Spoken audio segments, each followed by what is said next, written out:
This part of the Scott Horton Show is sponsored by Audible.com. And right now, if you go to audibletrial.com/Scott Horton Show, you can get your first audiobook for free. Of course, I'm recommending Michael Swanson's book, The War State, The Cold War Origins of the Military-Industrial Complex and the Power Elite.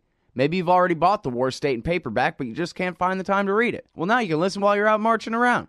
Get the free audiobook of The War State by Michael Swanson, produced by Listen and Think Audio at audibletrial.com/Scott Horton Show.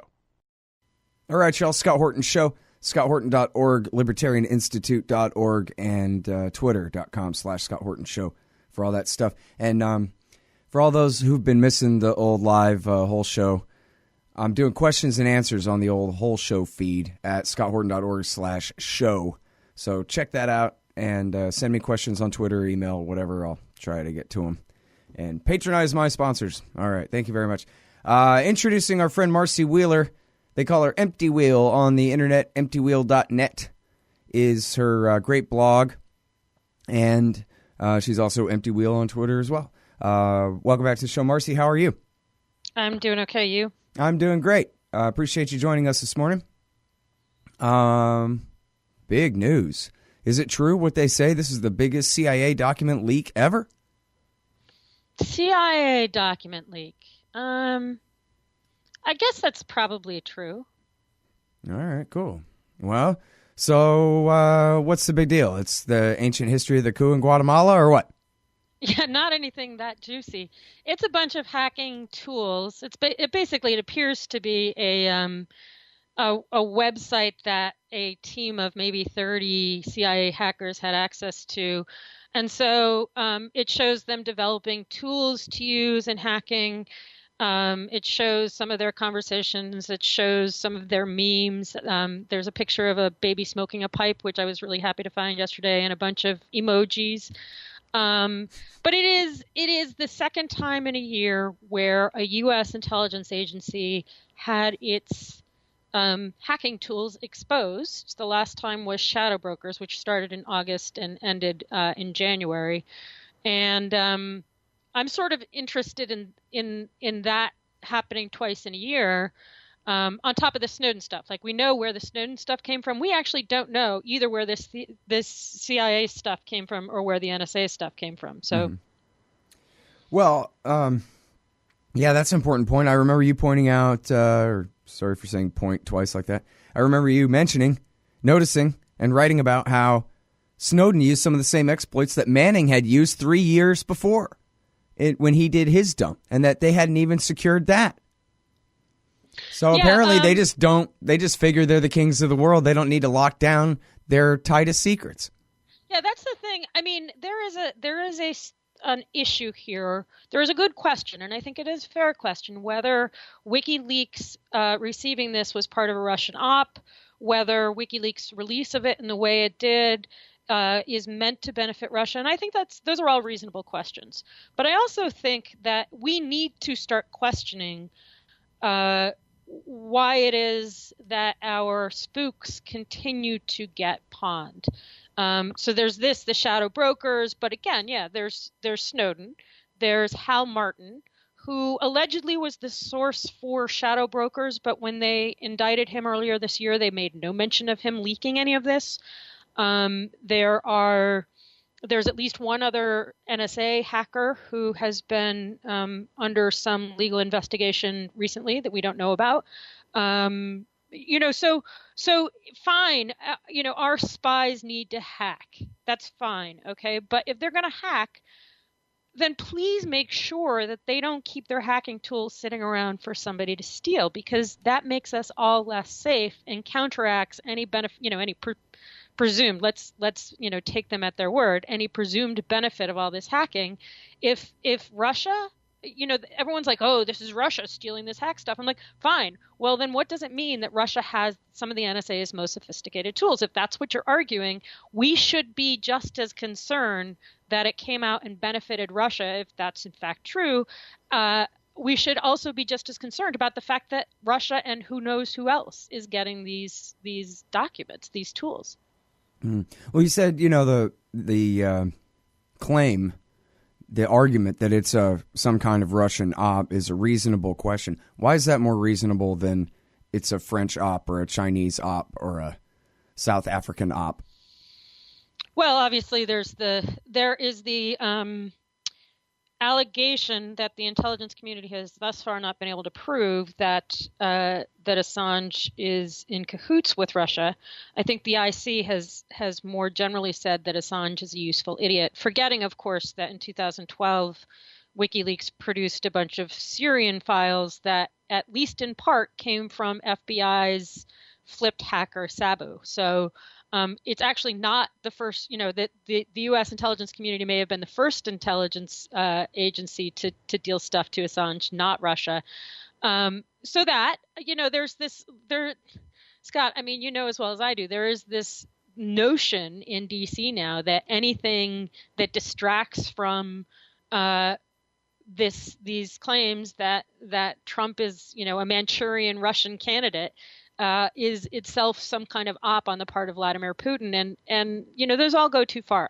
I do think it's fair to ask whether these got dealt to Assange as part of a Russian op, but we don't have that evidence. And that's not what Assange claims. Assange claims that, I think that the shadow brokers one, I think there is more reason to suspect that has ties to Russia than this one, given the evidence that we've seen so far, just because of the way that coincided with some of the other parts of the DNC hack.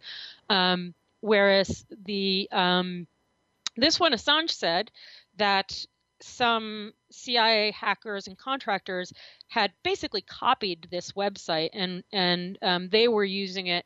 They basically went into private practice and had all these CIA tools that they could then use for private companies, and that one of them decided to leak it to CIA out of concern for civil liberties. And frankly, it could be in fact true that somebody leaked it for concern for civil liberties and that Russia had a hand in that. But again, Assange, WikiLeaks, their explanation is that it was a CIA leaker who handed it to Assange. Mm-hmm. But DC notwithstanding, in your view, do you see a real reason to believe that this would be the Russians more so than the Chinese or the Canadians or anybody else who could be behind this? The Israelis? Yeah, because I do. Because neither the Israelis or the Chinese would publicize the fact that they had these documents. Well, but wouldn't it be in the Chinese interest just as much as the Russian one to give them to WikiLeaks, launder them through some cutout, and expose the CIA's problem the same way? No. The Chinese way of working, as far as I understand, is to sit on intelligence. They could have, when they stole the OPM database, they could have exposed 21 million American spies and other clearance holders, and they chose not to do that. They sat on that information, presumably kept it for themselves, whereas Russia does have a history of sort of exposing things for, and the other thing seems like they might want to keep this for themselves, though, right? A bunch of cool hacking tools? Yeah, and, well, now that's the interesting thing is that, in point of fact, WikiLeaks, they released some code that was useful. They released kind of something's exploding. Sorry. They released some information about the development of certain tools, but they didn't release the actual tools. Unlike shadow brokers, which released maybe 20 tools that showed the back doors on a bunch of American firewall companies. WikiLeaks didn't release those tools. And I'm actually writing a piece now pointing out that that's interesting because shadow brokers claimed that WikiLeaks also had a copy of the same files that they were leaking last year. And if that's the case, WikiLeaks has a whole bunch of hacking tools in its possession that we haven't seen yet. And WikiLeaks, in not releasing those, said, I'm being responsible. I don't want to release a bunch of things that some bad guys can go use and hack. Right. But it also means that WikiLeaks has it, right? Yeah. Hey, that's cool with me, I guess. I don't know. Better Assange than the CIA. But, yeah, and especially if he's using it against them. But, yeah, no, I see what you mean, though, about how, even if you're just being the public-spirited WikiLeaks that we all know and love, that you could be used by one agency or another. Hell, you could be used by one American agency against another. Never mind foreign powers. Right, I just figure thing I with the personally WikiLeaks don't file. mind if the Russians leak a bunch of CIA hacking tools, because screw them. But I Well, see what you mean, that it's yeah. not in a vacuum. It's a world that we live in. That's the other thing that's really hypocritical. I mean, people argue back and forth about whether Snowden was right to leak these details, first about Americans being bulk collected on. But the thing that Americans like to complain about is, oh my gosh, Snowden told the rest of the world that we, the United States, was bulk collecting on them. And they're really offended by that. They think that was wrong because it hurt the United States. But the funny thing here is, it is presumed that if you discover tools that hackers use, you release them so that security people can around the world secure people from being hacked. Which is why, there's an entire industry, most of it dominated by Americans, most of it dominated by former American hackers who spend their time investigating what Russian intelligence does and revealing it and saying, here are the codes that you look for to make sure that you're not being hacked. Effectively, that's what happened with the CIA. That now, and I've heard this, some of the information security people I follow are like, yeah, this is great for us because now we can protect our clients against potential CIA hacking. But for some reason, there's a double standard. Like, the fact that CIA's hacking gets exposed is bad when Russia or, China or Israel or private companies like the people who go and hack for quasi governments. It's okay to really, release all of their hacking details, but releasing the CIA's hacking details for some reason is bad. But whatever. American exceptionalism. Yeah. Well, you're supposed to presume that they are keeping you safe, but I'm not so sure that's a safe assumption at all. All right, now, so I'm sorry, because the shadow brokers thing, I've heard of it, and I think this is where this wasn't some whistleblower or even the Russians posing as a whistleblower or anything like that. This was a group of people who were auctioning off the National Security Agency's hacking tools, but you said that ended in January. Can you explain, please? Yeah, do I have that right at all, even? Yeah. So in August, an entity called Shadow Brokers, which was obviously hiding his or her identity or their identities, said, I'm going to have an auction of all these NSA tools, and released some of them for free. And the ones that he or she or they released for free were tools to break through firewalls. So, if you were protected by Cisco or Fortinet or what have you, this was code that you could use to break through the protection that you would have. Those weren't all American companies, but they were mostly all American companies. So in other words, this disclosure revealed, A, that the NSA was using backdoors on American companies, and B, it provided the way to do that. In October, Shadow Brokers released something again, and that time it was more a list of IPs that the NSA had used. So it revealed both same thing that we've done in the wake of the Russian hack of the DNC. The IC released two what are called CERT reports, one in January, one in February, with all of these IP addresses, basically saying, here's IPs from which Russian attacks have come. A great proportion of those were Tor exit notes, so it was kind of stupid because it got people looking for ghosts, and they found one in a utility in Vermont, almost as if by design. But regardless, that's what happens. You find a hack, you find you find IP addresses that people are using to hack, you release them. So that Shadow Brokers did that in October, and then in December, Shadow Broker said, "Hey, I've got a bunch of Windows tools. Pay for them individually."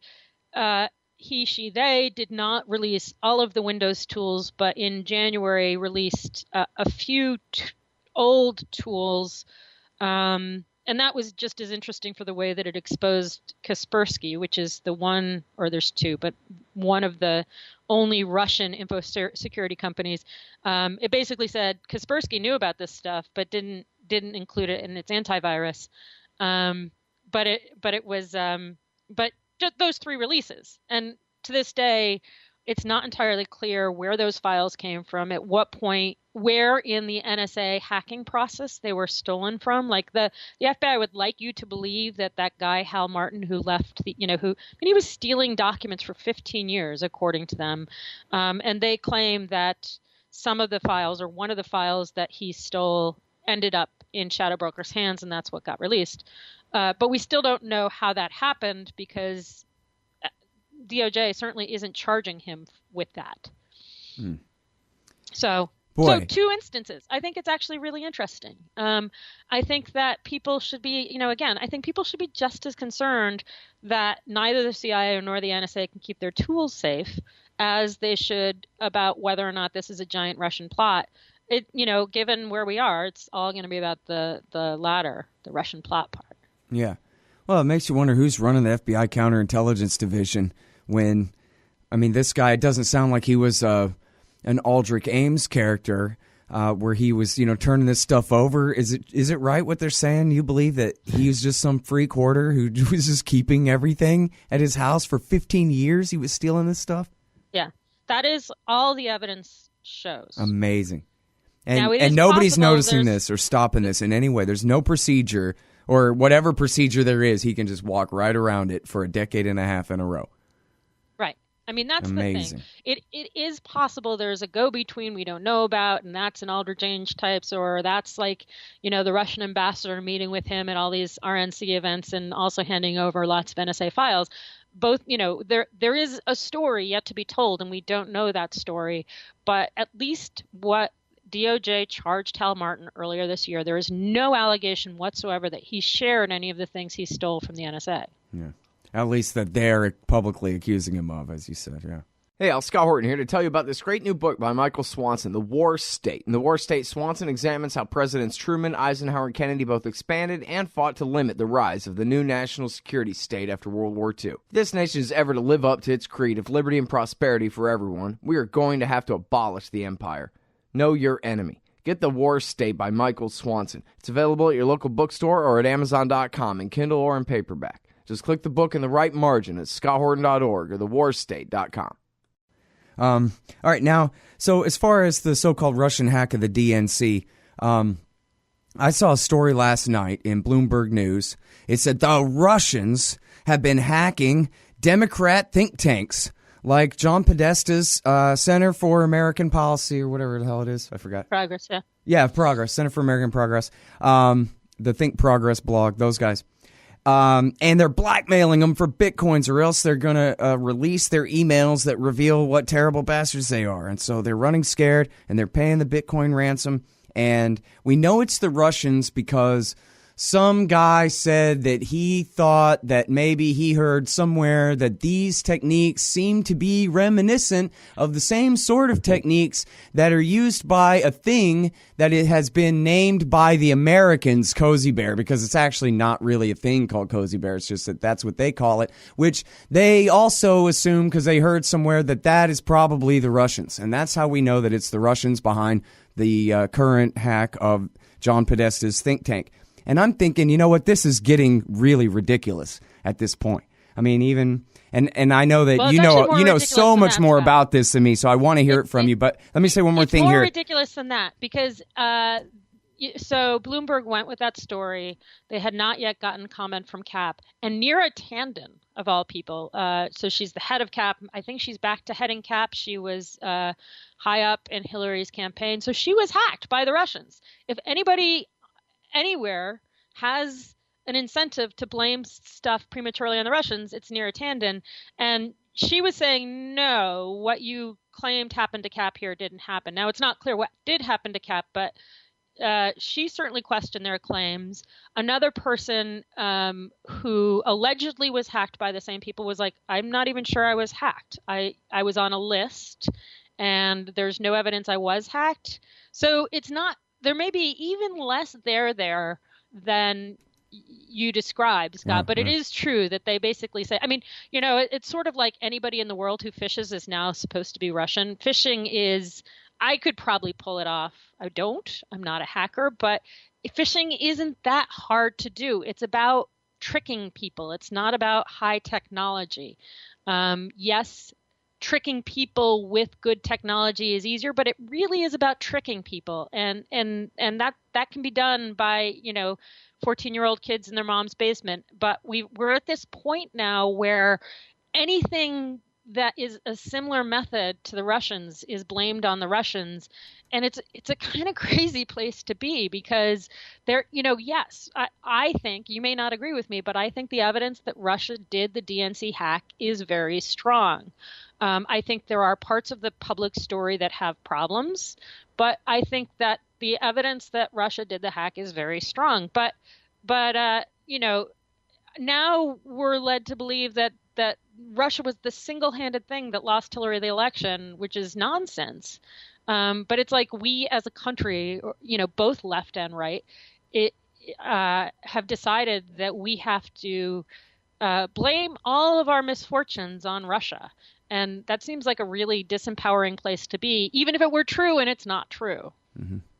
All right, now, so I have no idea what all you know and understand about this DNC hack, and I'm sure we wouldn't have time to talk about all of it here. But I wanted to ask you about this thing. Daniel Lazare reminded me of this. It was written by Sam Biddle at The Intercept, who says that, basically this whole thing about Cozy Bear and Fancy Bear, and this may not be correct, I don't know.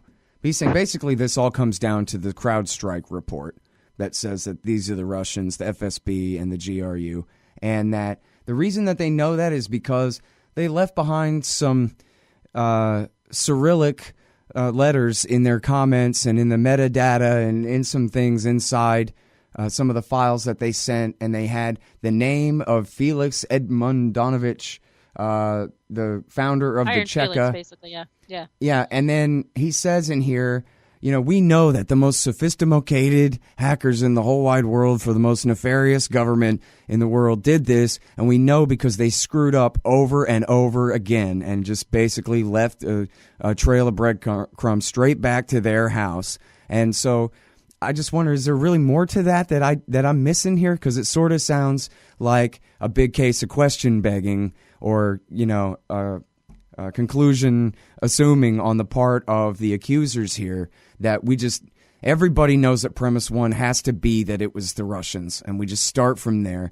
But I'm not sure it's really been demonstrated. Okay, let me go back. So CrowdStrike, which is the consulting company that Hillary brought in, said in the summer that it was two hacks. First FSB starting in summer of 2015, and then GRU, military intelligence. They don't say when it starts, but we know that it started in March of 2016. We also know that a GRU fish, a fish that does have the appearance of being from GRU, fished John Podesta right smack in the middle of March. So we can date that pretty closely.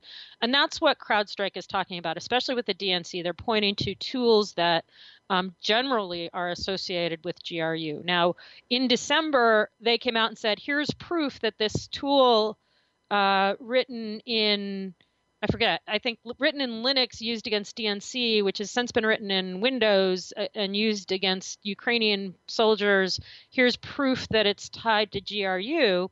And they said in December, and this was really interesting, they said, this is why we're moving our confidence that it was GRU from medium, which it was in the summer, to high, which it was in December. And there were problems with their December story to begin with, but for the first time, 6 months later, they all of a sudden told us that their confidence that it was GRU in the summer was only medium. So, there's that, right? Now, I have talked to people very close to the hack who have other reasons to believe that it was Russian. So I have reasons to believe that it was Russians even beyond whatever CrowdStrike tells you. But what you're talking about is something different, which is this Guccifer 2 figure who started leaking documents right away, claimed to be a go-between to WikiLeaks. And Guccifer is the one who used Iron Felix in his metadata. He also, according to Sam Biddle at The Intercept, he also used Che Guevara at a different point in his metadata, which would seem, people have all clung to that. Look at Iron Felix in the metadata. Also, that the person opened up documents in in a basically Russian language copy of Word and therefore must be Russian. I think the argument is better that Guccifer 2 wanted to pretend to be Russian. The question is why? But nevertheless, everyone believes that Guccifer 2 is Russian, and I think that the case that Guccifer 2 is Russian is weaker, but not necessary to get to the claim that Russia hacked the DNC. Now, it's possible that multiple people hacked the DNC. It happens, and that Guccifer is one, and that DNC, that GRU is another. Big question is who gave the files to WikiLeaks. We don't know. The government has never offered a public explanation of how that happened. So, that's the kind of thing that I would like to see FBI and Congress further investigate. But instead, they want to know every single person who ever spoke to the Russian ambassador, which is probably not the best use of their time. Yeah, well, what do you expect from a chicken with his head cut off running around trying to figure out what to do? All right, but now, if I understood you right on the first one there, it still does come down to, I think the word was appearance. Really, really, really strongly seems like that was probably the GRU in the first place kind of thing, but still no real proof of that. Am I right? So CrowdStrike's argument is based on tools. So they point to this tool and they say every known use of this tool has been GRU. To argue that it is not GRU, you have to assume, and that's one of the reasons people think that this CIA leak and the Shadow Brokers leak was a fix. One of the things that came out of yesterday's leak is everyone pointed to CIA reusing code from other hacks, including one that the Iranians did, and saying, well, they're false flagging everything. Yeah, they do try and screw up attribution, as does everybody. So it is possible somebody got a tool that GRU developed and misattributed their hack to GRU. Well, see, I wonder if that's also CrowdStrike question begging when they say, well, this reminds us of things that are GRU from the past. Well, I want to look at those GRU things from the past. Who says that's the GRU other than these same guys? Yeah. You know what I mean? Although, people who, CrowdStrike and other companies have done this over years. And there is a fair amount of consensus, not high, but there is a fair amount of consensus that all the, that these tools are associated with GRU. And I've heard from multiple people who I trust more than I trust CrowdStrike saying that. But that's beyond the fact that, again, my other avenue of pursuing this, somebody believes affirmatively that there were individual Russians involved with the hack. So that's a different basis of conclusion that it's the Russians. Right. Well, and, honestly, I put more confidence in your anonymous sources that you trust in your journalism based on that compared to assertions by these, security firms who all have government contracts and all have an interest in getting in on the Cold War game and all that. Interesting to hear. Okay, so now let me ask you this. I got to bring this up because everybody's talking about it. It's important.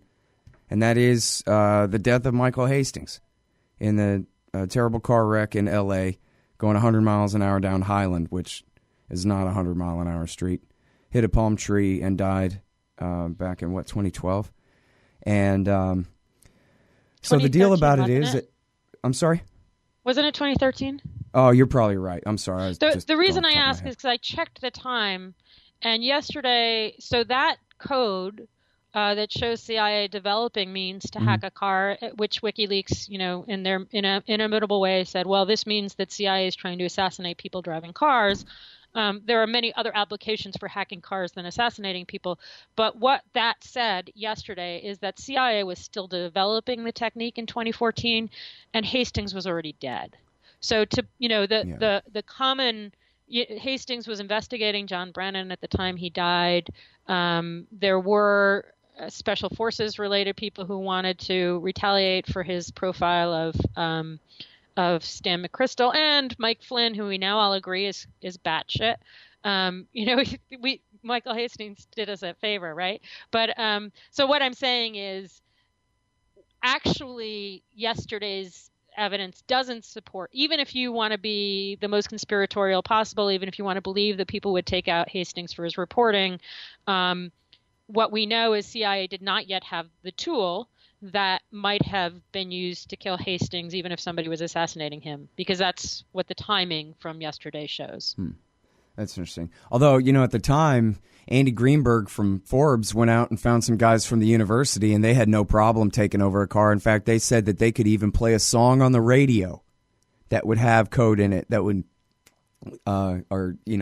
trick you into playing a CD. But they were saying even a song on the radio they could send a code to your car's computer that would let them take it over, and then this and that. So, and frankly, from Hastings' book, where the guy threatens to kill him, and it's a pretty serious threatens to kill him. I mean, it's page 64 and 65 of the Operators, if anybody wants to look at it. But the guy who threatens to kill him is the British SAS guy.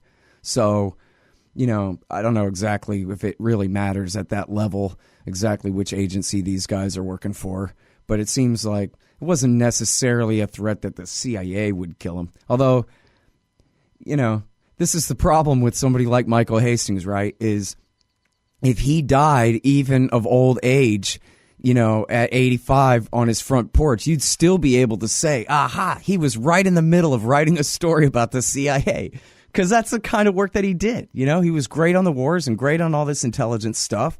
And so you would, pretty much if he died of anything, you'd be able to correlate it to something if you wanted to, because that was the kind of work he did. But I got to tell you, I always sided with his brother, and I still do side with his brother, who gave a really long interview to a family friend who explained that he was really in the middle of a PTSD type of a breakdown here and was having a really hard time, and that he wasn't suspicious at all. He just thought that this was, and soldiers do this a lot, especially on motorcycles. They just, suicide by motorcycle crash and this kind of thing. And that's apparently what happened here. But I got to admit that when I reread his book after it happened and I got to page 64, I was like, dang. I mean, it was a pretty serious threat. I don't know. I don't think we can completely dismiss it, but yeah, I mean, I think really when his brother and his wife are both saying, yeah, it's a tragedy, we pretty much got to go with that. Yeah, and I've heard that from other people close to Hastings. So, Yeah. I really want, I want to push back for that reason, which is that people really close to Hastings don't believe it and aren't really tolerant of that story. But also, what we saw yesterday in no way supports the claim that CIA had the technology to assassinate Hastings by hacking his car, because it was still in development after the time he was dead. Yeah. Well, yeah, and it should be said, too, that, he had a really hard time in both of those wars. And in fact, he really should not have gone to Afghanistan for Obama's surge. He had a hard enough time in the Iraq War. I mean, I talked to him for years and years, and then he saw a suicide bombing of a guy, or at least the immediate aftermath in Afghanistan that I know really shook him up and stuff like that. So, these wars, they destroy good men all the time. They do. Yep. All right. So, no, but tell me about my iPhone and my Samsung telescreen and all this craziness, though, please, could you? Well, that's another thing that there was bad reporting that came out of this yesterday, so I want to push back against two things. One is the big flashy thing that WikiLeaks highlighted is that they can hack your Samsung TV. To do that, CIA would have to come to your house, take a USB, and stick it into the back of your TV while you're not looking. And there's still a way to tell whether or not you're being hacked. You are at far more risk as an American. I mean, first of all, CIA, they're not supposed to target Americans. So if you're in France, then worry about that. If you're in the United States, you need to worry about the FBI doing that, not the CIA doing that. But the other thing is you're at more risk of Vizio collecting information on you and that being shared at a much lower level of suspicion, because Vizio has been shown to spy on its users. One of the things we know marketers are doing is they're correlating. So they're like I tweet in front of my TV all the time, which is why I write so much about football on Twitter. And they correlate. They'll figure out, well, that person on this device is the same as that person on this device, and that allows them to develop for marketing a more complete picture of who you are. But that's incredibly valuable for spies. And it's accessible to our spies in the United States at a much, much lower level of suspicion than going into your house and sticking a USB into the back of your television. So you've got other things to worry about if you're an American. Same thing, if you're French, then maybe you should check the back of your TV. The other thing is that there's this claim that they found a way around Signal. What they really mean is if somebody hacks your phone, then Signal's not going to help you. Signal is end-to-end encryption. WhatsApp, same thing. And so a lot of people in here, like the New York Times, it wasn't just WikiLeaks, it was also the New York Times in their initial report of this said, well, they found a way around encryption.